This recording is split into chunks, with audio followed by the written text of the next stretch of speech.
Bienvenue sur ma chaîne. Cette nouvelle est étrange, mais vraie. L'équipe olympique d'Argentine jouera le 15 juillet au FC Rouen 1899. La FA, Fédération argentine de football, a rendu la nouvelle publique. Avant de continuer, prends le temps de souscrire et appuyer sur la touche de notification pour les futures vidéos.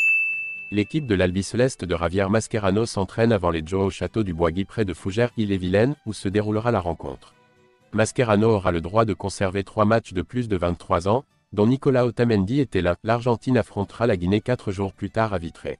Après avoir remporté la Coupe du Monde 2022, Lionel Messi se prépare à disputer la Copa América 2024 en Argentine du 21 juin au 15 juillet. Reste à savoir si ce sera la dernière tournoi international que l'Inter Miami continue de disputer dans sa carrière.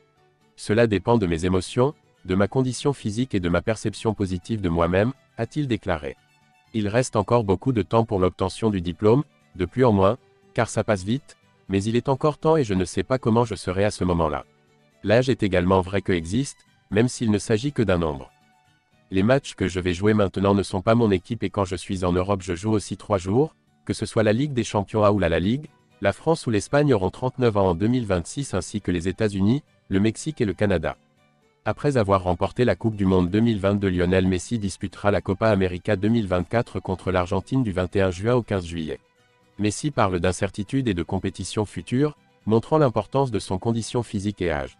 Une autre Coupe du Monde en 2026 pourrait marquer la fin de la carrière internationale, lorsque Messi aura 39 ans. Ils regretteront tous de ne pas le voir jouer. Ochun a déposé mardi une poursuite civile devant la Cour suprême de la Colombie-Britannique demandant un remboursement partiel des fans des Whitecaps qui ont payé pour voir Messi. Ochun, qui a payé $202 par billet de match, souhaite un remboursement de la différence entre le prix des billets pour Miami et le prix des billets réguliers des Caps, le prix total des billets inutilisés, la commande que les fans peuvent commander et des dommages-intérêts supplémentaires si les blessures. Comme prévu, les Whitecaps ont vendu beaucoup de billets pour le match, en supposant que Messi ait joué.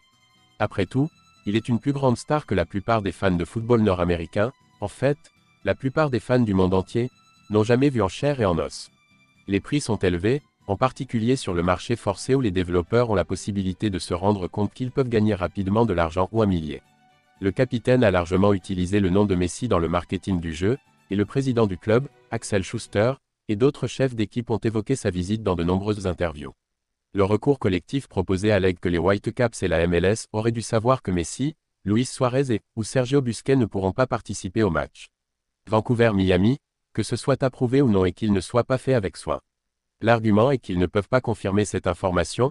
Miami-Vancouver n'est que la route la plus longue de la MLS et Messi est une denrée précieuse. Le manager de Miami, Tata Martino, estimant qu'il est le seul à pouvoir décider d'ajouter ou non Messi à son équipe, a décidé que le plus grand joueur prendrait un vol de 7 heures pour le match 34. Ce n'est pas le cas, cela a vraiment du sens. Une autre partie du problème est que Martino a pris cette décision 48 heures avant le match. Alors, bien sûr, les billets ont été vendus, les plans ont été faits, les transports publics ont été réservés, l'excitation était au rendez-vous, les enfants aux yeux étoilés étaient occupés. Merci d'avoir regardé cette vidéo et je vous prie de laisser vos commentaires.